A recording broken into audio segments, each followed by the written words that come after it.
Mr. Pulitzer, state your name and a little bit about yourself. And certainly. let us know what you want. Jovan, Jovan Hutton Pulitzer. I am an inventor and pattern recognition expert. I'm also part of the Gold Institute of International Strategy out of Washington, D.C. So to understand what I'm going to talk about today, even though I'm a technology guy, my goal is to make it really simple, really obvious. I'm not going to be talking about codes on machines, how things are swapped, server overseas. I'm just going to show you the simple basis of what possibly went on, but most importantly, how this is fixed, how it's detected, fixed, and will never happen again. And that basically is based on my technology background for over the last 30 years. Just so you have a little basis in it. The fact that your phone now can scan a barcode in any grocery store or any kind of code, or in fact you hear Q codes here today, any type of machine readable code as it talks to the internet, that's my technology. It's a basis of my patent portfolio of about 200 patents on that particular one. My patents are so prolific in licensing that every manufacturer in the world basically licenses my patents to use on any mobile device except one, Huawei out of China. They don't license it, they just use it. And I'm on approximately about 12 billion devices globally. And that's what I'm going to be talking about today, keeping it simple. What could have happened here? How can it be detected and confirmed? And then how can this whole be plugged from now on? Because this is about vote verification. It's 3 Ps that I'm going to deal with today. First, the people. Second, paper. And 3, protection. That's all this is about. So if we'll go on the next slide, if you just roll up for me, I want to kind of show you what I'm talking about when I talk about kinematic artifacts. Kinematic is just a nerdy word for evidence on paper. When 2 physical forces come together, right, and a paper's bent, there's always going to be an example of that. All of us have dealt with this. Machines have very hard, strict rules. You can go to the bank. You can use your debit card. If you put in your PIN wrong, it kicks it back. It keeps asking you, no, correct this, no, correct this. Now, you know your money's there. But if you enter your PIN wrong, it won't work. Same thing with your password for your email. So machines have very, very hard rules. A lot of those rules are also in the physical world. So before anything became a rule of a machine, it became a rule in the physical world. That means somebody's hand put it in. In this case, it's paper. What I'm going to be talking about is kinematic artifacts. That's the fold that's left over. You take a brand new dollar bill and you fold it. That fold will always be there. Go to a coin machine and a snack machine, trying to get a snack out of it, and put in your dollar bill and it kicks it back. It's the machine saying, something's not right about this dollar. It's broken. It's messed up. The color's not right. We have all experienced this before. What I'm going to be talking about is kinematic artifacts. If we'll move on to the next PDF, please. I'm going to show you how my process of our team, what we're going to do, and if we can enlarge that, that'd be great, is we can detect what I'm calling the counterfeit. There is nothing new that I'm going to be sharing with you today. This is how counterfeit bills are detected. This is how counterfeit art is detected. This has already been adjudicated. It's not new science. It's just never been applied to these very important things in our process. It's about the people. The people want confidence that their vote matters, period. I personally do not care how this comes down, but I do care about the vote being counted and the vote mattering. Whatever our system can detect, and that's what we're here to do, is offer something that can remedy this immediately.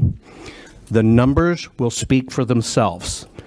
The people need that confidence. We need to give the people of Georgia that confidence. But this is not about Georgia. The United States is watching.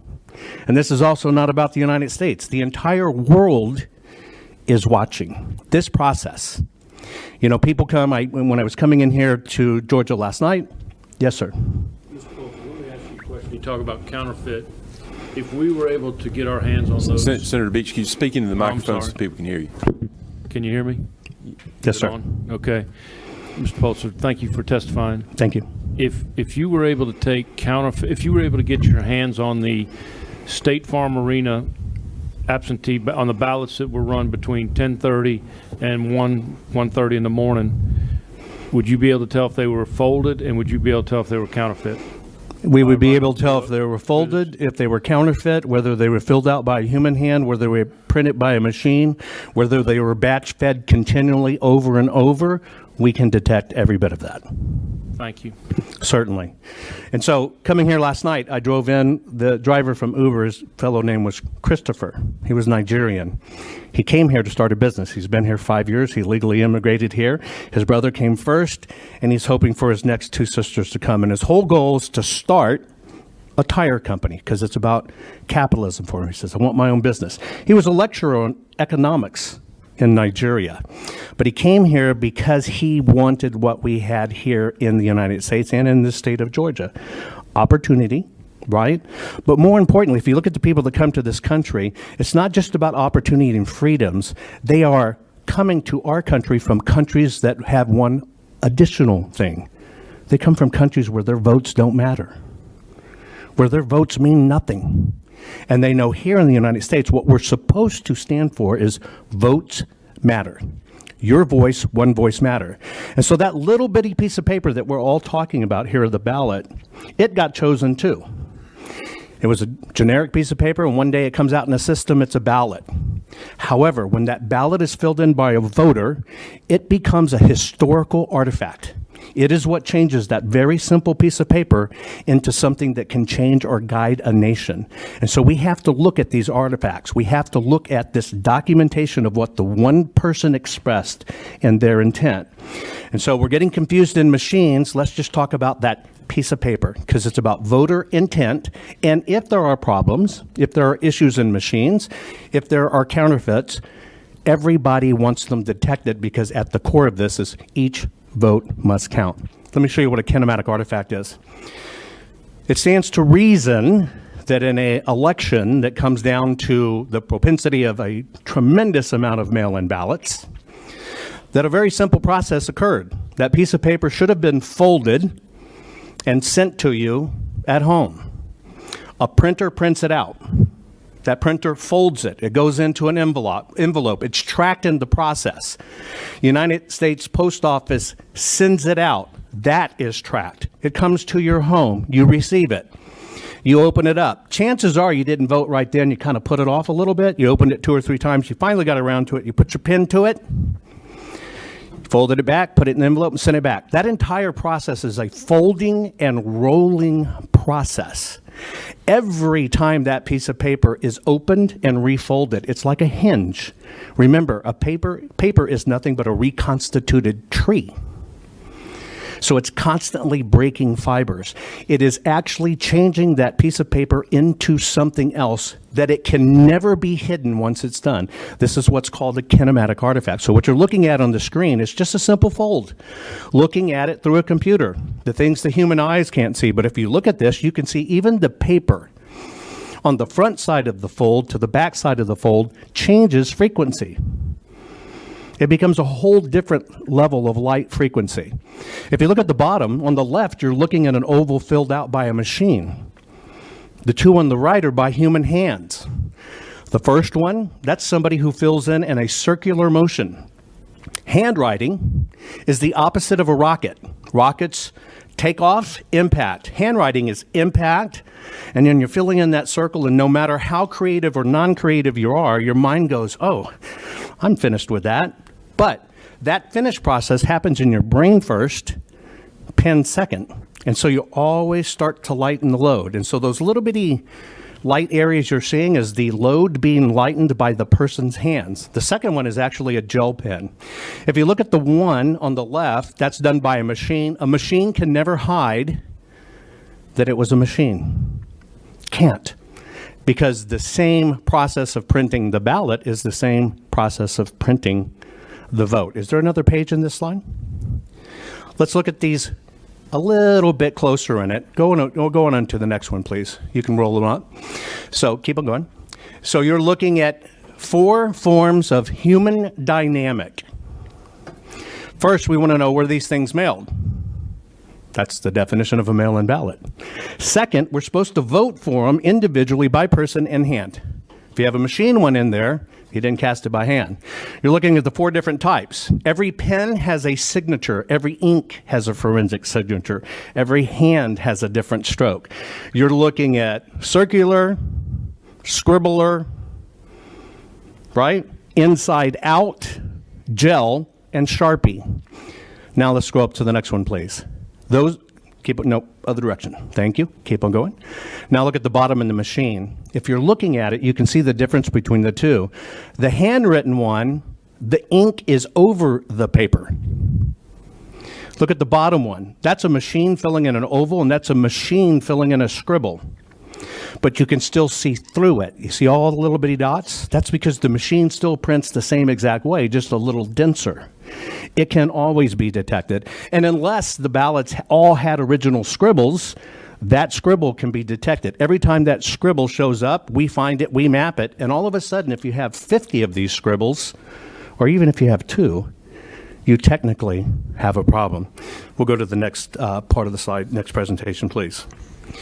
And so, things I'm hearing about that concern me, and this is what concerned me when I looked into this. So I'm the guy that told the world that, hey, that little bitty barcode that means a product can talk to the internet. And so things started to be tracked that way. Everything you see sitting out here on the committee's table that has a barcode can now talk to the internet. That's what I'm responsible for, making the physical world talk to the internet world. What bothers me in this process is to continually hear there is no, when you get adjudication, there's no paper trail, or that's kind of wiped, or you can't tell what the predecessor was.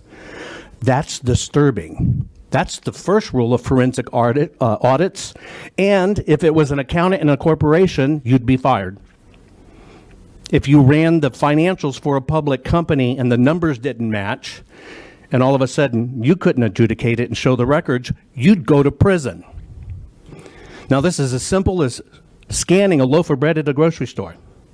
When you walk in and buy a loaf of bread and it works off that barcode, that's your vote. You're walking in saying, I want this bread. This is my candidate.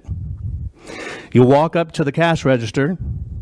You're handing it to the checker, or you're doing it yourself. That's basically the polling machine. And when that scan happens, it goes, a loaf of bread, $2. That's what you expect. That's what you committed to. But if all of a sudden that scan said, sorry, it's a transmission change for your car, you owe us $5,000, you would have a conniption fit. What's sad about this is we're not even performing at standards that we expect out of grocery stores. We're not even performing at standards that you would accept from your online purchase. When you fill that shopping cart, you expect that shopping cart to be exactly what you chose.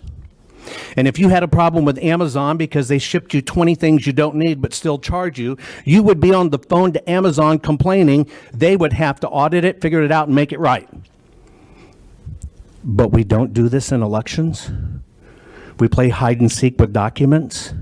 We don't turn documents over, which are the property of the taxpayer. Federal law states this has to be available for 22 months for audit and inspection. That is a federal law, ratified many times over. But yet somebody can sit and say, no, we don't want to show you. You don't have access to it. That is an issue. All of these issues we can fix if we can get access to the artifact that the voter intended. And what is that? That's the physical ballot. I heard about testimony about Q codes. They wouldn't run in the machine. The one thing that was common that wouldn't run into the machine was what? You heard it, the Q code. And then you heard it had to go through a secondary audit, and it still didn't run for the employee of Dominion. They had to do it over and over and still didn't run. You know what the common denominator is in that? The code. If you go to an ADM, put in the card because you have the card, but put in the wrong pin, what happens? Reject, reject, reject, reject. That paper ballot was reading that code. That code was what was making it fail. It should never occur. Ever. What it was really telling you is, I've seen this before, I've seen this before, I've seen this before, and they're using the code to adjudicate it out. It's a trick in systems commonly used. Let's take a look at some of these things. This is a Fulton County ballot. You can see the voting area of Fulton County on this one. We referred to it as O8L. It narrows down to Roswell, Georgia. These are physical ballots. You know, people got extra ballots. Some people got 5 ballots. Some people got 10 ballots. Tremendous amount of Texans got Georgia ballots. All kinds of interesting things happen, right? If you ever lived in Georgia, even people that moved away 10, 11, 12 years ago, they got ballots to vote in Georgia. So here you're looking at a ballot in Fulton County. This particular county, not according to my data, but according to public data, says 67.7% of the people voted Democrat. I'm just pointing this out so you understand. I use traditional coding, the blue for the Democrat side, the red for the Republican side. Let's take a look at the next ballot, please. This is a ballot for Buckhead, Georgia. This particular one says that 69.2% voted for the Republican Party, right? This one is what we call our R ballot. Will you roll back to the first one? Look at the top right corner of that ballot in the block that says Fulton County. Now go to the next ballot. Look at the top right corner right there that says Roswell or Buckhead. Why is there not a tracking code in that ballot? That's the code that makes it cross-checked to the signature. Why is it absent? There are a lot of these inconsistencies in these ballots, and they run along party lines. Next slide, please. So here's the sample. Yes, sir, you have a question? Yes. Help me understand something. Can you go back up just a little bit? If you'll come a little closer to the microphone, I'll hear you. Sorry. When we're looking at, I'm just watching across Buckhead, Georgia, on your left side, Morgan County. I just want to make sure we're comparing apples and apples. Is there something here that's off with the data? Because it looks like we're talking about Buckhead, Georgia on your left side and Fulton County, which would be the neighborhood of Buckhead on your right side. I'm actually showing you the two ballots and what they relate to. I don't program that. I don't write that. That's in your servers. That's what your state says. So I am serving you back according to the coding on this ballot right up in the corner of what it says it relates to. So on the left side, did our servers make the left side of your screen that says politics and voting Buckhead? The left side is actually the public data you can pull based on neighborhoods and areas, based on the propensity of how they voted and then in past elections. The bottom is Morgan County, Georgia, but we're using the Fulton ballot. So I'm just making sure that I'm just giving you examples of the general areas, right? So you understand how they break down. This is the only breakdown that's available, right? And when you put in that precinct and that zip code, this is the only information available. My question is, though, while I support your end premise, I believe, I'm concerned your data may not be the accurate data. That's awesome, because that's not the data I'm even referring to. Okay. Let's get to the ballot and talk about the exact ballot, because here's why. I'm not the webmaster for this. Neither are you. I'm not the webmaster for that. Neither are you. I can throw that off the slide, and we can focus on the ballot instead of what doesn't matter. Here's what matters. Yeah, that's what I'm wondering, because I'm afraid that your boxes refer to a different county. So I'm wondering. I'm referring to the ballot. Okay. And if you want to continue to refer to the ballot, I will show you the ballot. That would Might I invite you to ignore every footnote that goes with the ballot, only focus on the ballot. Okay. Right? Then we'll focus on the same exact thing. Then we could still be talking. Okay, that's what I was wondering is if, That's all we're talking about. We're only talking about here, Georgia ballots. So if you look at this ballot here, you can confirm on your own what district that comes from. You can see it right underneath there, right? the boxes have nothing to do with the presentation, the box on the left and the box at the No, the bottom. boxes have to do to give you some reference to what outside sources say about where the ballot area is. That's not the right ballot area. I would suggest you submit that to the webmaster that does this for the state. I don't program it. I don't say it. And do me a favor. Will you scroll down? No, scroll down. Cover up that bottom. Now, if you look at the screen, let's look at the ballot. Don't get distracted in anything else. Okay. That might not even be the right red for the Republican Party or the right blue for the Democrat Party. But let's look at the ballot, may we? In fact, if you'll blow it up so big, Yeah, that would help. if you'll just blow it up so big that people who can't connect the dots will get it, let's just look at the ballot, right? This is called simple. Let's go even further. They might get distracted by the left side. There you go. That is so fat and so big you cannot miss. We're talking about the ballot. Do you agree? Okay. I do. And I'm not going to roll up to the bottom so nobody gets concerned. So let's look at the differences between the two. You see the code on the right? He's talking about That barcode? Okay. Let's scroll back to the other one. Please be very careful not to show any other data to confuse people. Let's go up. There we go. Keep on going. And now let's look at the right side of the ballot. See that? There's no code there. Okay? Where it would be right there. Okay, that's the point. Okay. Yeah, so there's no code there. Can we agree on that? Yes. Side to side. Okay. I didn't print this ballot. I do not assign the districts. I only look at the ballots. This is what the ballot says. Let's go into the next slide, please. Okay. Again, you can discard the information at the bottom if it confuses you. We have Sir, can I stop you for a second? We have a yes. Do you mind if I show you? It's not confusing. I want to show you what I was saying. It's not. I'm only talking about the ballot. I got it. I understand completely what you're saying. I'm only talking about the physical ballot. On that, we agree. Okay, good deal. That's 100%. I was wanting to make sure that we were on the same page. 100%. I think Okay. we're all on the same page. So please, let's zoom up so there's no confusion. You have a ballot from a Democrat propensity area on the left. I did not print the ballot, have nothing to do with it. You have a ballot from the same county on the right. I did not print the ballot, I have nothing to do with it. You're only looking at them side by side. Why is the code not there? Now let's go to the next one, please. We'll scroll it up. Okay, that code, I didn't create any of these graphics. These come from third parties. They come from how your state adjudicates these. These come from what are the checksums in the barcode. Basically, that barcode that you see missing up there is what helps adjudicate it. And if you want to zoom it way up to the bottom there, none of these graphics are mine. Keep on going. Keep on going. Keep on going. That's how you verify and adjudicate and tabulate and correlate that code. So we've now established that, wow, that code's not there. Can we go to the next slide, please? Great.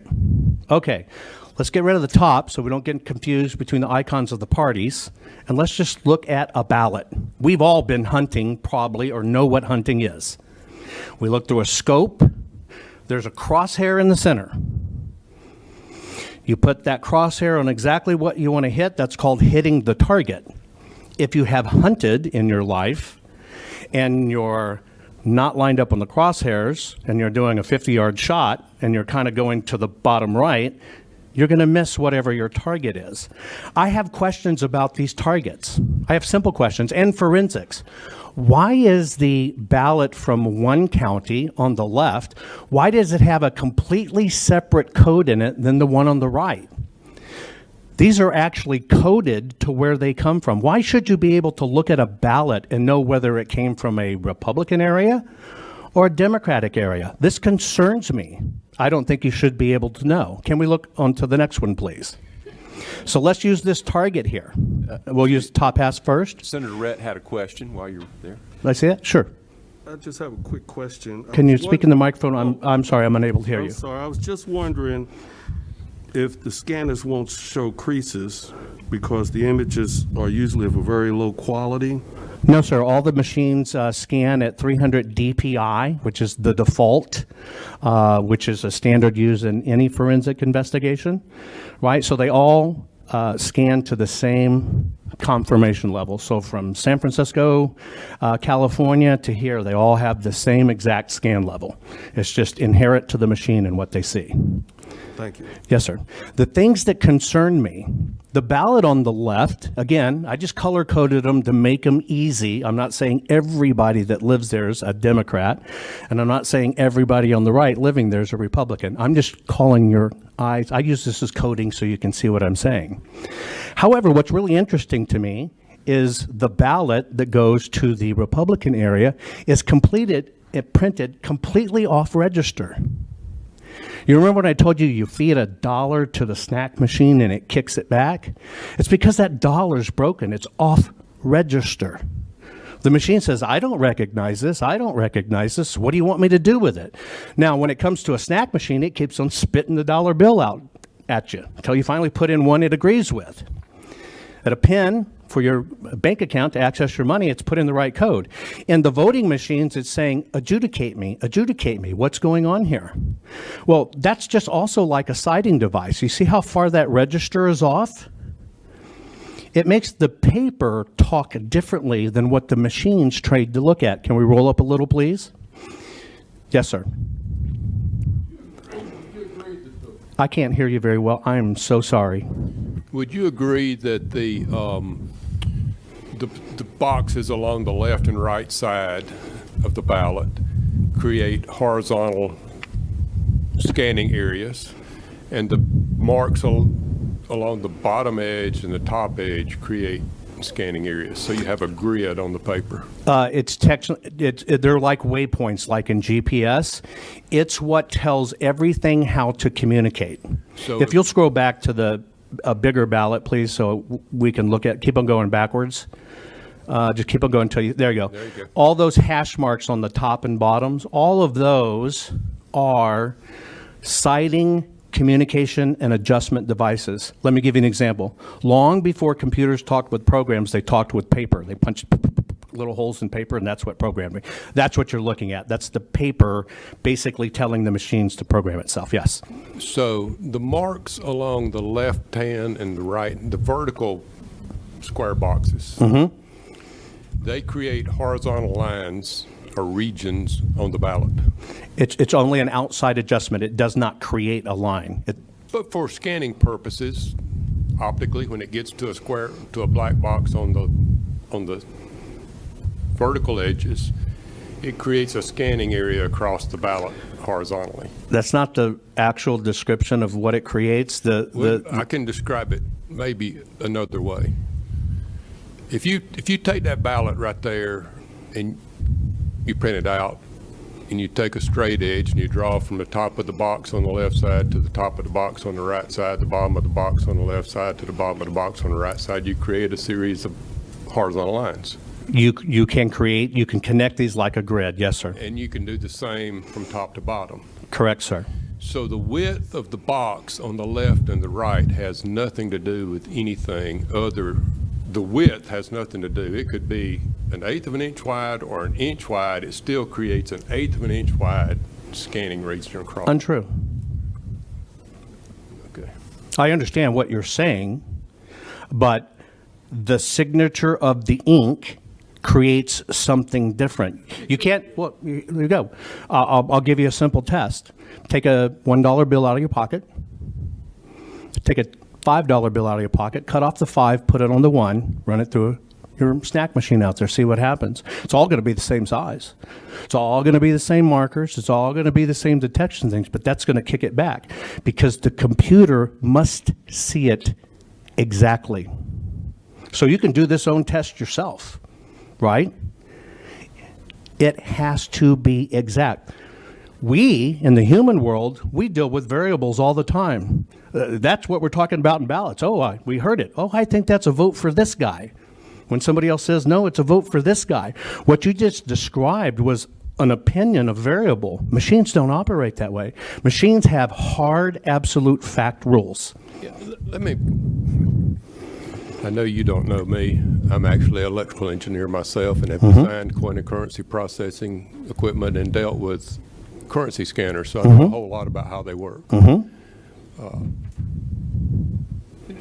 All I'm saying is all the little ovals on that ballot are lined up in that grid. Well, are we talking about the ovals or are we talking about the hash marks on the side? I'm talking about the ovals are lined up with those. The ovals have an exact location on the paper. We use all of those hash marks, top to bottom, left to right, to find out where that is. So- Let's share some common technology or terminology if it helps us communicate here.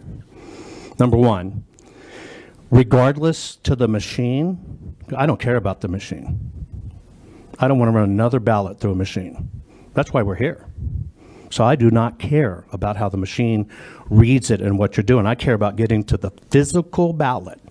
So in our world of what we're doing, which you'll understand this as a mechanical engineer, I've now said, I don't care about the machine. So now all those rules went right out the door. What I'm talking about is that piece of paper. What we do is we use those hash marks for something different.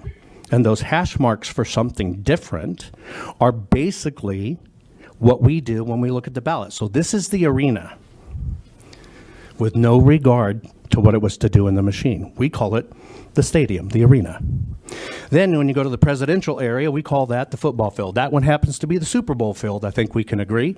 And you have other ones that are the state and college and local levels. And then all of them have a game ball in play. I have no regard for the smoke and mirrors of how the machines work, the hidden stuff in the code, or how this machine's supposed to be programmed. If the machine worked according to programming, none of us would be standing here. We're here because something broke. And so I'm saying, I don't care about the machine. I don't even care about the code that was written in the machine. What I care about is that physical artifact. And you know what? That physical artifact has material differences from district to district that should not be there. Now, we can all talk about, well, it's scan lines and it's this. You know, as a mechanical engineer, that doesn't create a scan line, period. That's not what creates the scan line. So, bottom line is we have differences in ballots that shouldn't be there. Why are they there? That's why I said earlier, I'm not talking about code, because that's how this process gets derailed. That's how the smoke and mirrors happens and nobody's get to it. Please, let's go to the bottom. So we use that as the stadium, and we have the football field, and we have the ovals. We're only looking for it, and let's keep on going forward. Here's what does matter. You as a mechanical engineer can understand this. There's the sighting device. That is the item that tells the optical eye, technically, although in mechanical engineering speak, it's not a singular eye anymore, but we'll just use that as an example.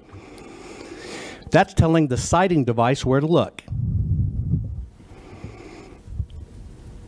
You, as a mechanical engineer, knowing forensic, knowing dollars, writing codes, doing whatever, you yourself know that when it doesn't line up, the machine doesn't work the way it's supposed to work.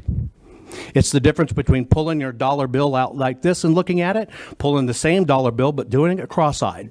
One of them doesn't make sense. One of them doesn't look at the same thing the other thing does. That's why this paper is a piece of code. So we don't care about the scan lines. We don't care about the resolution. We don't care about any of that. We care about the piece of paper. And if you're looking at the bullseye, can we draw that up and try to keep them both in frame? Just the targets on the bottom. There you go. If we're looking at the bullseye, the very thing that says, hey, look here. Well, the left one's saying, look in my yard, and the right one's saying, look 2 houses over. But you know what? The ovals never moved because they were printed hard. So even as a mechanical engineer or photography or optics or camera, when you expect to take a picture and you hold it at somebody, you're not trying to photograph 2 people over. And this is what it tells the machine to do. This is a problem at the most lowest elementary level. And the number one way it's cloaked, well, we can't see it in the code. We don't know how it's done. Show me the code that does it. Well, that's the code. That's the code. Any printer industry executive, any monetary printing executive, any engineer in the world that deals with printing will tell you this simple fact. If your machine is not calibrated to hit the target, it becomes something else. So if we talk about machines and we talk about code, it is a smoke and mirrors not to deal with what's real and physical. Here's my contention. This is the historical artifact of a voter. And states are telling voters, you have no right to that. The very voter that pays your salary, that paid for that ballot, that paid for that piece of paper, and paid for the machine that you're running it in. And so those people that pay your salary that you work for and do this for, you're telling them you can't look at them. That is both unacceptable and un-American. What I'm saying is all of these problems you've heard today can be corrected and detected now by the simplest of things. It takes you days or weeks to recount votes. Give me these 500,000 ballots. We'll have them done in 2 hours. How can you complain? What is there to hide with the physical artifact of the human interaction that is putting people in office? That is unacceptable, un-American, and to talk about it any other way is smoke and mirrors, is geek gobbledygook. We want to know if these ballots are authentic or counterfeit. We want to make sure every vote is verified. This is not about President Donald J. Trump or President-elect Joe Biden. This is about, are we still a country where your vote matters? One person, one vote. If you refuse to allow the ballots to be examined, the ballots, not the smoke and mirrors, but the ballots, let the machine look at it, not the voting machine that already messed up. Machines do what you tell them. You just have it look at that and verify the vote. There's only one element that will do that. The historical artifact of the people of the United States of America, and here, the people of the state of Georgia. They trusted you that this was right. They trusted you that your vote would matter. They trusted you, I have a voice and I want my voice counted. That is only that piece of paper.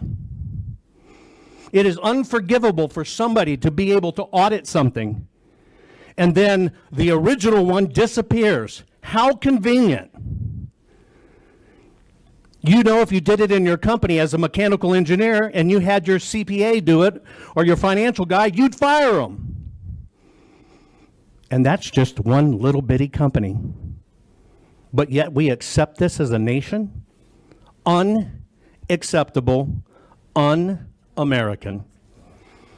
So our technology can answer every bit of these. If you want to roll up, I don't even know if there's any more. So let's look at this. Here's what I have a problem with, is simplest state. This is the county's statement on ballots. Went out on national TV. We had 113,130 votes at the time, and we had to adjudicate 106,000 of them. You know what that's really saying? Your machine didn't work. When the national average for the last elections, 2016, was what? 1.2%. That's an audited number. 1.2% of the total had to be adjudicated. And then you look at 2018, nationally, 2.7%. But yet your own election officials said we had to do this 93.6% of the time. Let me decode that for you. Mr. Mechanical Engineer, your machine doesn't work. Mr. Printer, your ballot's screwed up. Because you took something that should have been transparent and easy and readable and you put an opinion smack dab in the middle of it. How is that acceptable? That's like depositing $100 and your bank says, well, we only see it as $2.33. That's our opinion of it. Would you accept that? Because that's the net effect of this. No, it is unacceptable. And by the way, where everybody talks about batch scanning, which you have on video, people standing there feeding the ballots, doing the 3-card Monty, run them again. 1-card Monty, run them again. Let me tell you how that works, right? You don't go to the bank and deposit $1,000 and say, hand it back. Let me run the same $1,000 through, and now you got a $2,000 net deposit. And you don't say, hand that $1,000 back, let me run it again, and now I got a $3,000 net deposit. We also don't take our $600 stimulus check and feed it to a Dominion machine because we get $187,000 back. Unacceptable. Now, you might be able to accept these, and everybody might try to talk quietly about it and duck their heads in the sand. This is not even a beating of a drum. This is a burning of a city. This is a broadcasting to every person who voted in Georgia. Your vote doesn't matter because we're going to decide what you really meant. So I'm up here saying I don't care what anybody's background is. You know why? It's 100% irrelevant. I only care what that piece of paper tells us. And I'm not going to listen to anybody else. You know why? Because I'm not going to be talked out of the historical artifact that the person expressed. That is the only thing that matters, not your opinion of how these machines work. It doesn't matter at all. That is just an opinion, and we all got one. The fact is the paper. The paper. Verify the vote. Verify the vote. The paper. The paper. I don't care about the councils or committees. I'm sorry. And in case you didn't tell, I'm not going to bow to it. I do care about the American people. I do not care how the vote comes down. I do care that it counts right. I do care that it's authentic. Our country was founded on a piece of paper. Our laws and our word came down to us on paper. And all of a sudden we're going to hide the paper and we don't get to look at it? Unacceptable. That is the word. Thank you, Mr. Pulitzer. I've got a lot more witnesses, and I appreciate your, unless there are any questions. Any Senator questions? Beach? I'm gonna make a statement first, but I do think there was a well-coordinated effort with several groups to commit widespread and systemic fraud from out-of-state voters, felons voting, and drop boxes, chain of custody, and now finding out the Dominion machines didn't scan from her testimony. But I think the real fraud, in my opinion, occurred at the State Farm Arena. Did you see that video? Yes, sir. I cannot think that there was not fraud there. And I would tell you, my question to you is, if we were able to subpoena those ballots between 10:30 and 1 a.m., would you be able to tell if they were counterfeit or legitimate? And if you were, what probability would you be able to tell that? I mean, what would be the probability of your This is findings? 100%, and let me tell you why it's 100%.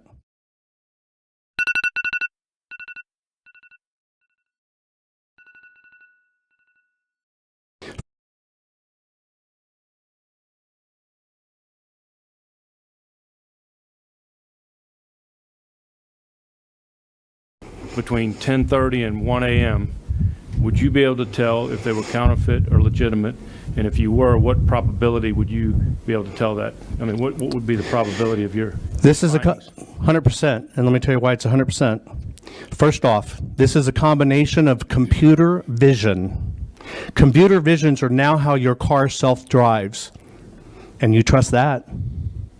It's how we look at everything on an assembly line, that those tolerances for that jet engine are perfect so that plane does not fall out of the sky. That's all computer vision. Machine learning is looking at these patterns and going, I've seen this. What does it mean? I've seen this. What does it mean? So every time you feed in a ballot, it keeps on learning. And then it uses artificial intelligence. And the artificial intelligence goes, wow, what do all these patterns tell us? That's it. And so on those ballots, you could take a section of every hour of the day and look at them, or you could take that spike. What could we tell? Was this the real ballot? Did you know there is a forensic difference between a ballot that was officially printed and something that ran on a high-speed press that should have never been on a duplicated press? This is why people are screaming to look at the physical ballot, because we will tell you instantly what came out of a mass copier versus what came out of a printer, officially printed. We will tell you, did a human fill this out or did a machine fill it out? We will tell you, was it mailed or was it not mailed? It can be checked against spoiled or adjudications. There's still going to be a difference in number. And last but not least, we will tell you, have we seen this number before? Did we see it keep popping back up? We're looking at the wrong things. I suggest every one of you, if you want to understand what we really should be looking at, go into your computer right now and change your clock in your computer to 1900. Watch it shut down and nothing work. And you can't get back in to change the date. This should be looked at with timestamps and dates and the correct portion of code, not the smoke and mirror codes we're being fed. And you will see what got run over and over and over and over again. That is the problem of why we must see the physical ballot as the holy grail. The second one is the digital scan. So yes, sir, all of that can be detected unbiased and exactly just what the forensic science says, the scientific method, not the opinion. Thank you. Thank you. All right, Senator Rhett. Yes, sir. I was just wondering if the information that you're presenting, is it? Can you, I'm really sorry. I read lips. just- I have a hearing problem. It's part of why I talk so loud, I but was just wondering if the information you're presenting was based on your personal experience working with election machines? my experience, this has never been done for election machines before. This is exactly how counterfeit money is detected. The elections machines have always tried to hide the physical ballots so it can't be done. What I've spent the last 24 years in understanding how papers and machine and internet interact. I spent the last 6 years almost understanding the paper reading details at the nano level. I can tell you what paper came from China. I can tell you the person that handled it was a smoker. All of it is detectable with the physical ballot. So yes, 24 years doing this, the last 6 years doing it in the new field of science, looking at it at the nano level. We don't even have to look at color anymore. We look at waveforms and frequencies and lines and curves. But yes, sir, 100% detectable, and this is what my whole career has been about. And it is also why a tremendous amount of the functions on your mobile phone work. You interact with me 8, 9, 10 times a day on your phone. You just didn't know it was this loud guy, right, who has a hearing problem. I'm very sorry, but it's just the way it is, right? It's probably because I grew up the youngest and I had to talk over my older brothers and sisters. It's just kind of the way it goes. But you interact with me and you depend on these things. When you walk into an airport and you no longer present that boarding pass and use that phone, that code's there, and you boop, and you go through, that's me. And you depend on that to get on that plane and make sure they have your reservation. These are simple. These are simple. And in case you can't tell, I can get really technical and deep and geeky, but I try not to because this is simple. Simple. Well, we're going to need to move on to thank you for Yes. your presentation. Thank you. I need to move on.